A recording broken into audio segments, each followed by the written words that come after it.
பண்டிகைனாலே நம்ம ரொம்பவே பரபரப்பாயிருவோம். கையும் காலும் ஒரு இடத்துல நிற்கவே நிற்காது. இந்த வேலையை செய்வோமா அந்த வேலையை செய்வோமான்னு மைண்டு யோசிச்சுட்டே இருக்கும். குழப்பமாக இருக்கும்.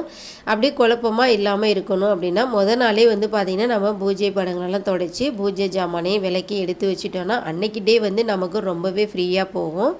நான் நாளே கழுவி வச்சுட்டேன். கோகுலாஷ்டமி அன்னைக்கு வாசல்லாம் தொடச்சி கோலமும் போட்டு பூஜை படங்களுக்கெல்லாம் வந்து பார்த்திங்கன்னா மஞ்சள் குங்குமம் வச்சாச்சு. நெய்வேத்தியமாக வந்து பார்த்திங்கன்னா அப்பம் தான் ரெடி பண்ணலாம் அப்படின்னு சொல்லிட்டு கோதுமை அப்பம் தான் ரெடி பண்ணலான்னு பிளான் பண்ணியிருந்தேன். 1 கப் கோதுமை, 3/4 கப் ரவை, ஏலக்காய், உப்பு சேர்த்துட்டு வெல்லம் பாவு காய்ச்சி அதில் விட்டு பணியார பதத்துக்கு நல்லா கரைச்சி எடுத்துக்கிட்டேன். நெய் அப்பமாக விட்டு எடுக்கணுங்கிறதுனால நான் வந்து பணியாரக்கல்லிலே நிறைய விட்டு அப்பமாக ஊற்றி எடுத்துக்கிட்டேன். ரொம்பவே நல்லா வந்துருந்துச்சு.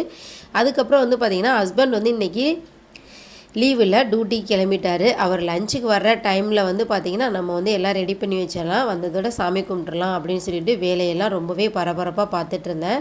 கிச்சனில் சமையல் வேலையும் முடிச்சுட்டு இந்த மாதிரி சாமி பாதமும் போட்டுடலாம் அப்படின்னு சொல்லிட்டு ரெடி பண்ணிகிட்டு இருந்தேன். சன்வி வந்து கொஞ்சம் டிஸ்டர்ப் பண்ணிகிட்டு இருந்தாங்க. அவங்களையும் சமாளித்து முடிக்கிறது கொஞ்சம் கஷ்டமாயிருச்சு. பூஜை படங்களுக்கெல்லாம் பூ வச்சு ரெடி பண்ணி வச்சுட்டேன். எங்கள் வீட்டில் குட்டியாக கிருஷ்ணர் சிலை ஒன்று வச்சுருக்கோம். அவருக்கும் பூலாம் வச்சு நீட்டாக ரெடி பண்ணி வச்சுட்டேன். எல்லாம் முடிச்சிட்ருக்கையிலே பார்த்திங்கன்னா ஹஸ்பண்டும் வந்துட்டார். கடையில் கொஞ்சம் ஸ்நாக்ஸ் வாங்கிட்டு வர சொல்லியிருந்தேன். வீட்டில் வந்து நெய்யப்பமும் ரெடி பண்ணி இருந்ததுனால அந்த ஸ்நாக்ஸு ஃப்ரூட்ஸு எல்லாமே கொஞ்சம் படையெல்லாம் வச்சு ரெடி பண்ணி சாமியும் கும்பிட்டு முடிச்சாச்சு.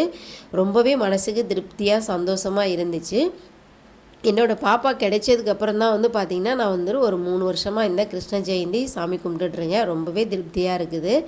பாப்பாவை இந்த மாதிரி தான் ரெடி பண்ணியிருந்தேன். வேறு எந்த மாதிரி ரெடி பண்ணுறதுக்கு பாப்பா எதுவுமே கோஆப்ரேட் பண்ணலை.